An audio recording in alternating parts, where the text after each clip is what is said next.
మా ఇంట్లో డిన్నర్‌కి రోజు వంకాయ టమాటా కర్రీ అయితే వండుకుంటున్నాం. దానికోసం ఒక పాన్ పెట్టుకొని ఆయిల్ ఏసుకొని ఆయిల్ హీట్ అయిపోయిన వెంటనే జీలకర్ర, ఆవాలు ఏసుకోవాలా.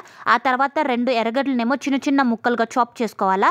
ఆ ఎర్రగడ్డలను కూడా దాంట్లోకి ఏసుకొని లైట్ గోల్డెన్ బ్రౌన్ కలర్ వచ్చేలాగా ఫ్రై చేసుకోవాలి.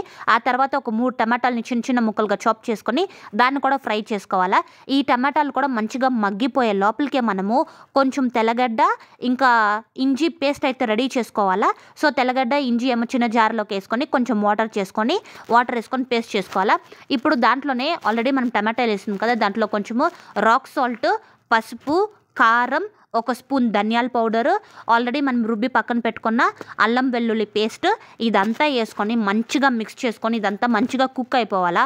ఆ తర్వాత వంకాయలనేమో పొడుగ్గా కట్ చేసిన వంకాయలను కూడా దాంట్లోకి వేసుకొని దీనంతా మంచిగా మిక్స్ చేసుకొని మనకి ఎంత థిక్ కన్సిస్టెన్సీ కావాలో దానిపైన డిపెండ్.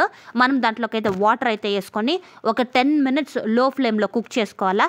అప్పుడు మన కర్రీ అయితే రెడీ అయిపోతుంది. ఇదైతే సంగటిలోకి అయితే చాలా టేస్టీగా ఉంటుంది. మేము యూజువల్గా సంగటి లేకపోతే చపాతీకి అయితే ప్రిఫర్ చేస్తాం.